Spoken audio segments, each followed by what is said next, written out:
आज हम इस वीडियो में करेंगे क्लास 9th हिंदी स्पर्श बुक का पाठ 7 रैदास अब कैसे छूटे राम नाम रट लागी। तो इसमें हम रैदास का जीवन परिचय और उनके पदों का अर्थ पढ़ेंगे। तो चलिए शुरू करते हैं।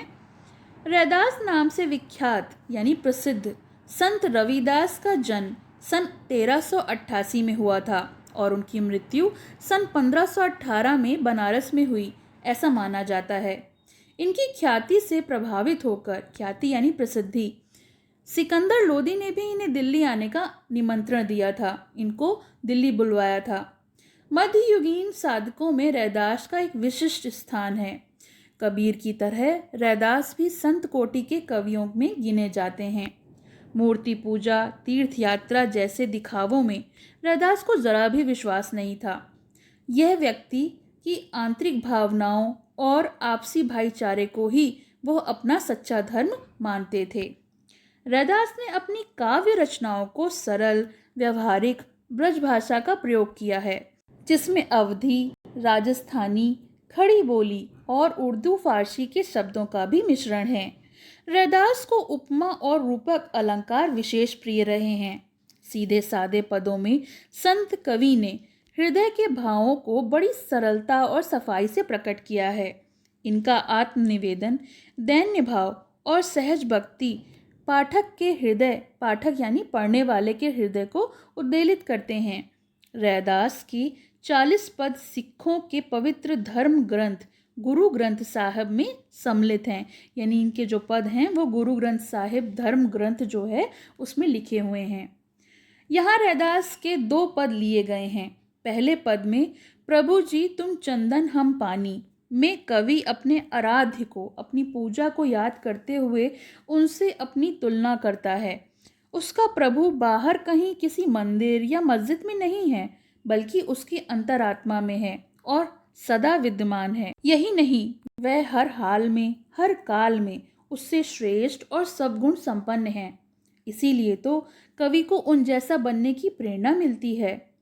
और दूसरे पद में भगवान की अपार उदारता, उनकी कृपा और उनके समदर्शी स्वभाव यानी एक समान स्वभाव जो है उसका वर्णन किया गया है। रैदास कहते हैं कि भगवान ने तथाकथित निम्न कुल के भक्तों को भी सहज भाव से अपनाया है और उन्हें लोक में सामान्यनीय स्थान दिया है। निम्न कुल में जैसे नामदेव, कबीर जैसे जुलाहे, सधना जैसे कसाई, सने जैसे नाई और त्रिलोचन जैसे सामान्य व्यक्तियों को इतनी प्रसिद्धि प्राप्त हुई है। तो हम इन पदों को पढ़ते हैं और उनके अर्थ को भी समझते हैं। चलिए पहला पद पढ़ते हैं, फिर मैं उसका अर्थ बता दूंगी। पहला पद है, अब कैसे छूटे राम नाम रट लागी, प्रभु जी तुम चंदन हम पानी, जाकी अंग अंग बास समानी, प्रभु जी तुम घन बन हम मोरा, जैसे चितवत चंद चकोरा, प्रभु जी तुम दीपक हम बाती, जाकी ज्योति बरे दिन राती, प्रभु जी तुम मोती हम धागा, जैसे सुनही मिलत सुहागा, प्रभु जी तुम स्वामी हम दासा, ऐसा भक्ति करे रैदासा।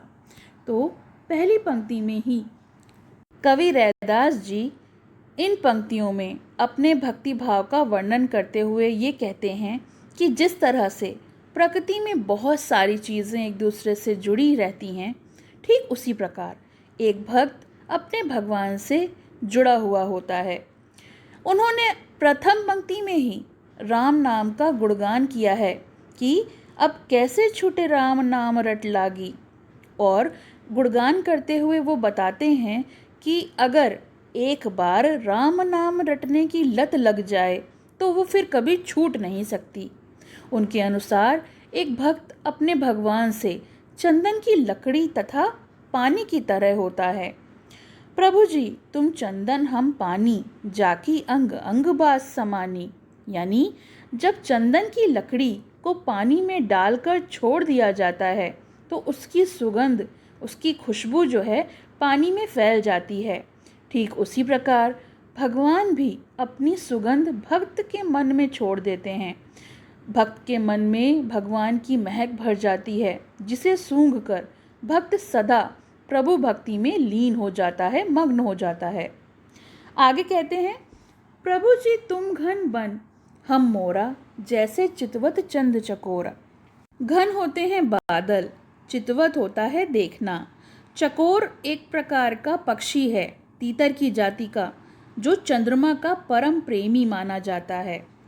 तो इन पंक्तियों में कवि कहते हैं कि जिस प्रकार से वर्षा होने वाली हो और चारों तरफ आकाश में बादल आ जाएं, घिर जाएं बादल, तो जंगल में उपस्थित मोर अपने पंख फैलाकर नाचे बिना नहीं रह सकता।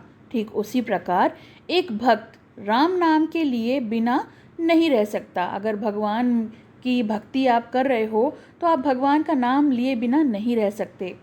रैदास जी आगे कहते हैं, प्रभु जी तुम दीपक हम बाती, जाकी ज्योति बरे दिन राती। तो बरे का मतलब होना है बढ़ना या जलना, और ज्योति का मतलब होता है जो उसकी लौ होती है, दीपक यानी दिया।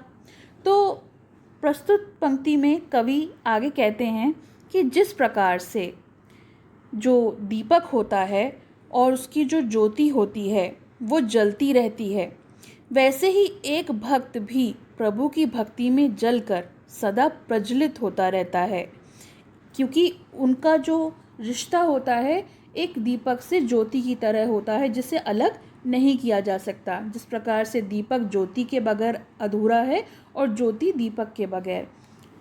आगे है, प्रभु जी तुम मोती हम धागा, जैसे सोनही मिलत सुहागा। तो सुहागा जो होता है वो होता है सोने का शुद्ध करने के लिए प्रयोग करने वाला एक क्षार द्रव्य, जिससे सोने को शुद्ध किया जाता है। इस पंक्ति में कवि के अनुसार अगर ईश्वर मोती है तो एक भक्त धागे के समान है, जिसमें मोतियों को पिरोया जाता है, अर्थात दोनों एक दूसरे के बिना अधूरे हैं।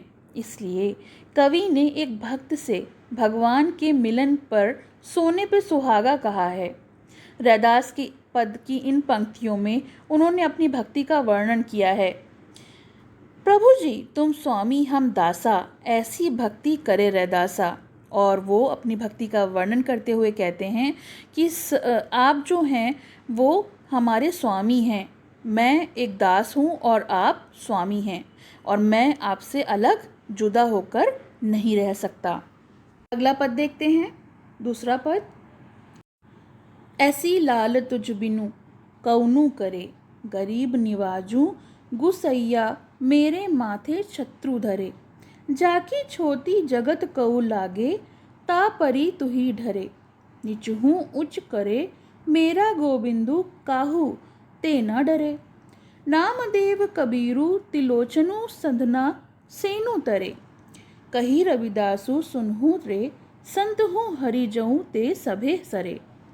तो पहली पंक्ति में लाल का अर्थ है कि स्वामी, गरीब निवाजू का अर्थ होता है दीन दुखियों पर दया करने वाला, माथे शत्रु थरे का अर्थ होता है कि मस्तक पर स्वामी होने का मुकुट धारण करता है, छोटी का मतलब होता है छुआछूत, और जगत को लागे यानी संसार के लोगों को लगती है।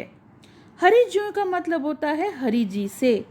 नामदेव का अर्थ होता है महाराष्ट्र के एक प्रसिद्ध संत का नाम है नामदेव।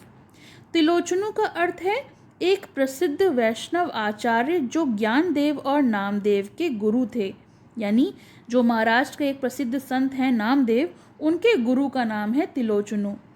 सधना का अर्थ होता है जो एक उच्च कोटि के संत जो नामदेव के समकालीन माने जाते हैं। सेनु का अर्थ होता है रामानंद का समकालीन संत जो थे, उनका नाम था सेनु। हरिजीव का मतलब होता है हरि जी से। सभे सरे का मतलब होता है सब कुछ संभव हो जाता है।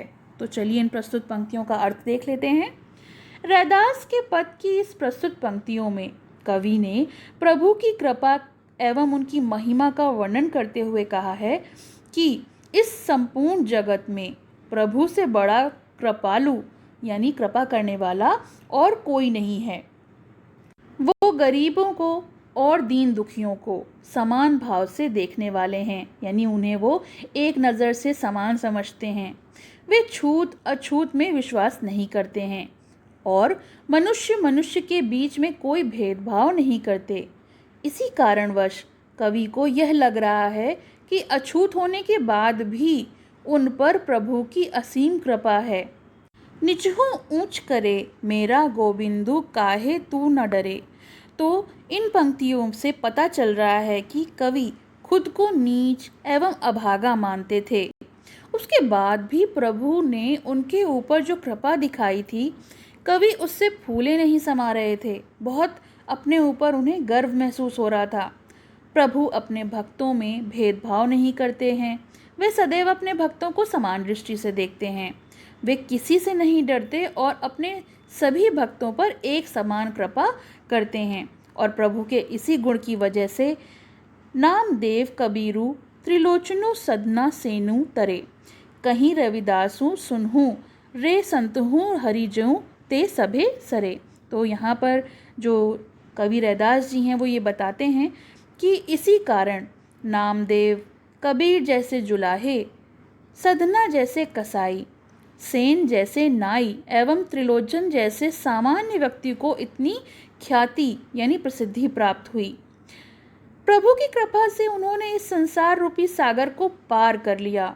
रैदास के पद की अंतिम पंक्तियों में कवि संतों से कहते हैं कि हरि यानी प्रभु की महिमा अपरंपार है। वो कुछ भी कर सकते हैं, यानी उनमें आप लीन हो गए हो तो आपने संसार को तर लिया है। तो ये तो हो गए दोनों पद और उसका अर्थ। इसके प्रश्न अभ्यास हम लोग अगले वीडियो में देखेंगे। आपको कैसा लगा ये कमेंट सेक्शन में ज़रूर बताइएगा। Thank you.